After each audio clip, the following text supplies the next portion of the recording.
Komisi Pemberantasan Korupsi atau KPK memberikan penjelasan rinci mengenai penyelidikan yang sedang bergulir terkait proyek kereta cepat WUS relasi Jakarta-Bandung. PLT Deputi Penindakan dan Eksekusi KPK, Asep Guntur Rahayu, menegaskan bahwa fokus penyelidikan bukan pada operasional proyek, melainkan pada dugaan tindak pidana korupsi dalam proses pembebasan lahannya. Asep menegaskan bahwa operasional kereta cepat dapat terus berjalan. Namun, KPK mendalami adanya dugaan oknum yang memanfaatkan proyek strategis nasional ini untuk mengambil keuntungan tidak sah yang harus dikembalikan kepada negara. Modus korupsi yang didalami, jelas Asep adalah penggelembungan harga tanah jauh di atas harga wajar.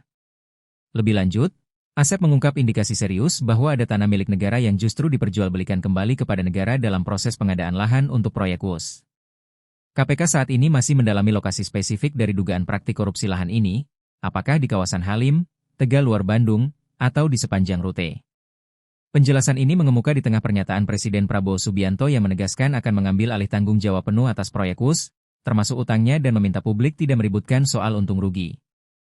Menanggapi hal tersebut, pimpinan KPK memastikan proses hukum akan berjalan secara independen.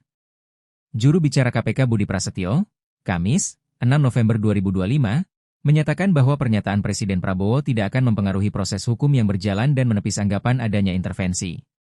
Senada, Wakil Ketua KPK Johanis Tanak, Kamis, 6 November 2025, menjelaskan bahwa penyelidikan bertujuan mencari ada atau tidaknya perbuatan melawan hukum. Hingga saat ini, KPK memastikan proses penyelidikan masih terus berjalan pada tahap pengumpulan data dan informasi atau pull bucket untuk menemukan setidaknya 2 alat bukti yang cukup sebelum menentukan apakah kasus ini dapat dinaikkan ke tahap penyidikan.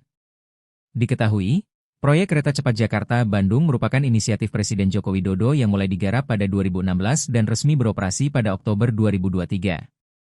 Operasional berbayar dimulai pada 17 Oktober 2023, dan masyarakat sudah bisa memesan tiket melalui berbagai kanal.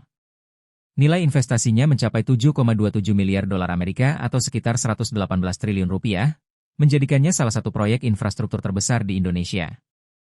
Skema pembiayaan proyek sempat menjadi sorotan publik karena pembengkakan biaya dan utang BUMN yang menyertainya. Download Tribun X sekarang, menghadirkan lokal menjadi Indonesia.